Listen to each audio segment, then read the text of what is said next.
The absence of fathers in the lives of children has a multiplying effect on the ability of a child to achieve their full human potential.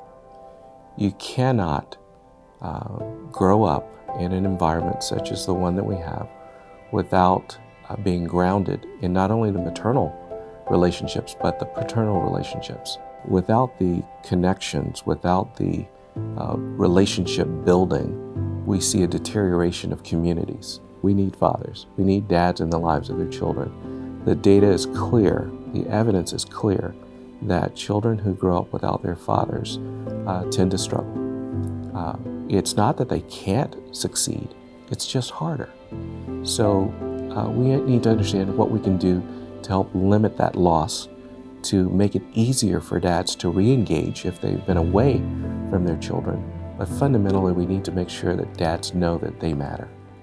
As legislators and community leaders in 1999 began to see kids show up in court systems and in programs who have been affected by father absence, they thought that they needed to do something about it. So fatherhood legislation was passed.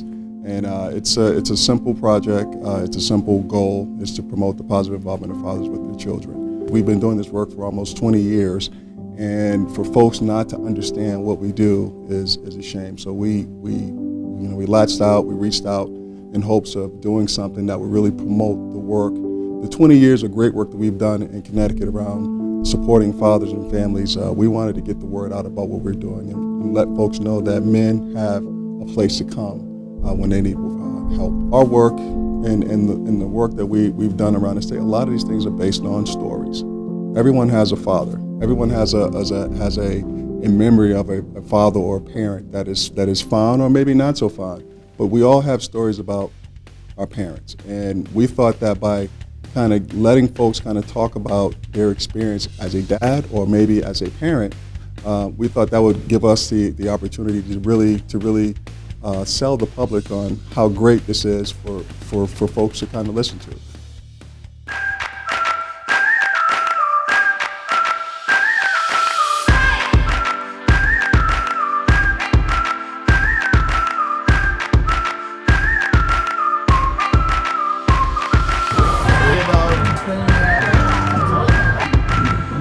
Check this out, come follow me. He also always told me to go outside of my box. We are so much alike, and I never really even knew the guy. First time I had a bill that I couldn't pay, he was right there to step in. So my dad's really funny. We're doing the Dear Dad tour.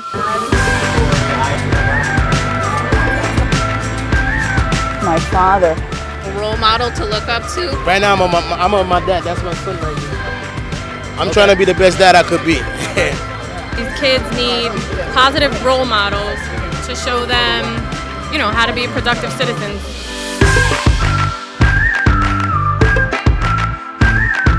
There isn't a day that goes by that I don't think about him.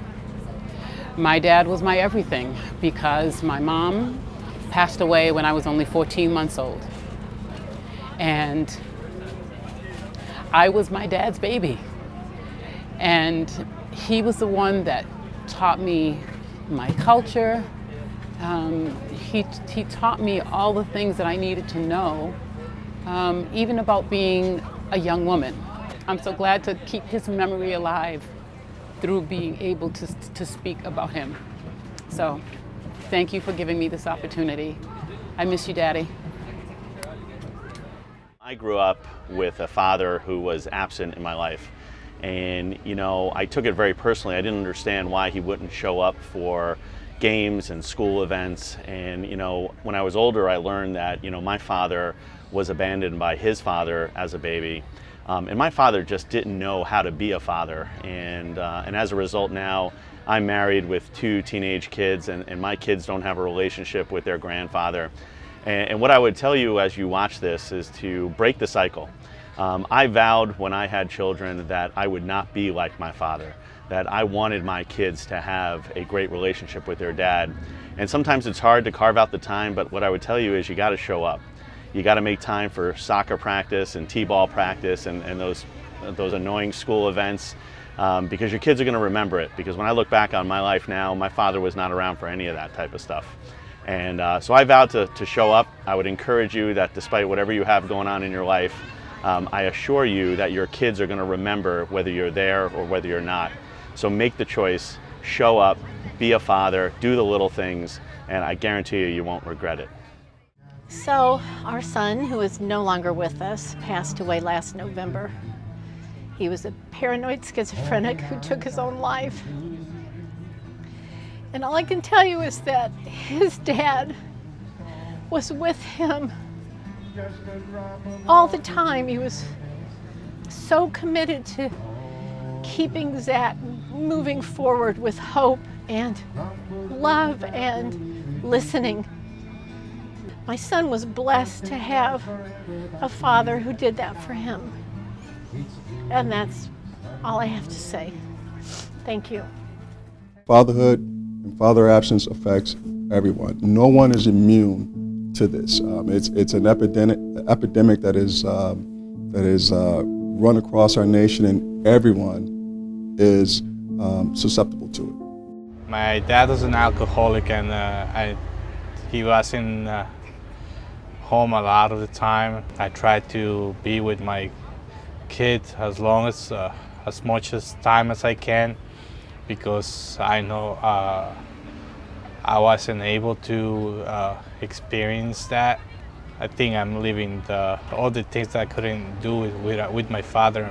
I'm trying to do with my son and my daughter. That's it. My father is one of the greatest men I know. He's always worked hard to take care of us, myself and my 3 brothers, and he's always been the rock and the pillar of our family. I appreciate him for all he's done, and he is always going to be my inspiration to be the best man that I can be.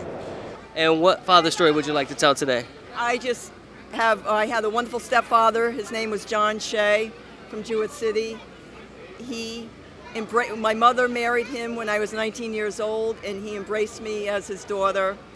He was a saintly man. He never had a bad word to say about anyone.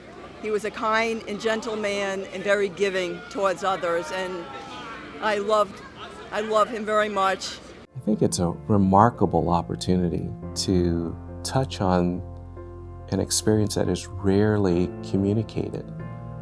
People talking about the role of their fathers or the absence of fathers in their lives. I mean, I can go through the entire winter season and watch a number of sporting events, and I can count on perhaps 2 or 3 fingers the number of times that a player would say, "Hey, Dad." You know, it's always "Hi, Mom." But we don't talk about the role of the father or the absence of the father and what that means in terms of the challenges or the opportunities.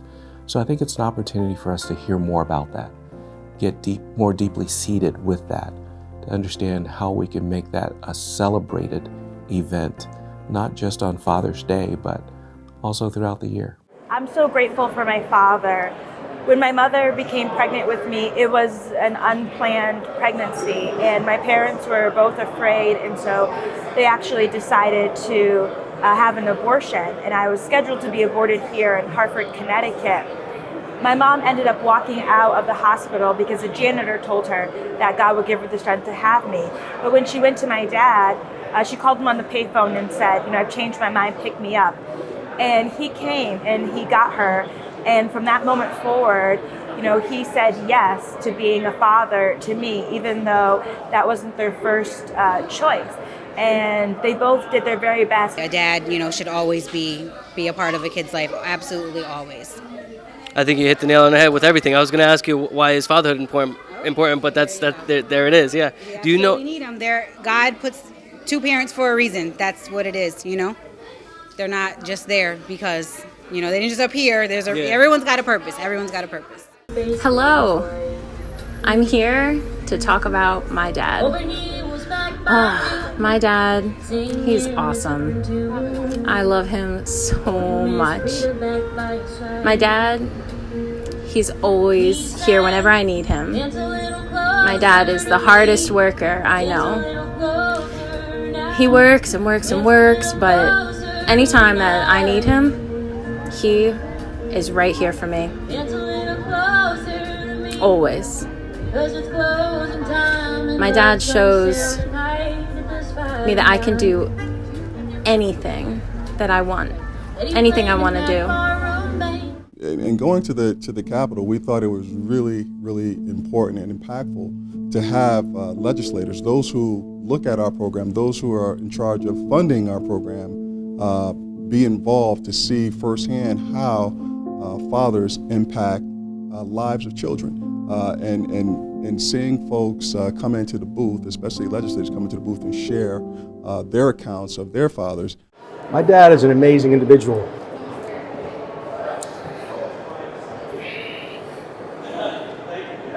I would not be the man that I am today without my dad.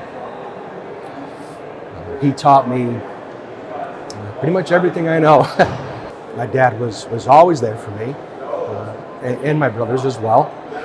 He worked 2 jobs so that we could have the things that we wanted and that he could provide them for us. My father is an amazing man. He's honest, he's kind, he's hardworking. And I think, those are the values that he instilled in us as young boys. And it's always been my intent to make him proud.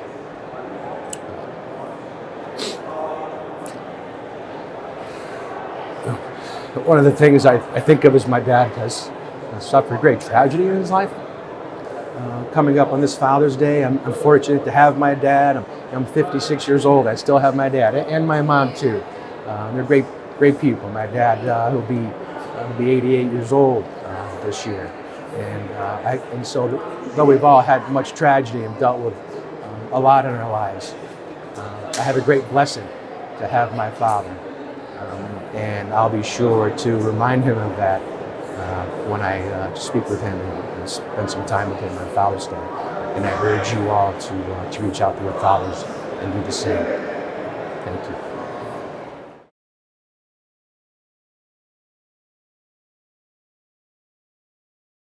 And if you're a dad that's not doing your thing, don't feel bad because you still have an opportunity to change. And if your kids feel a certain way about you, you have an opportunity to fix that. It's about the child that needs you the most. There's a short window of opportunity to connect with a child.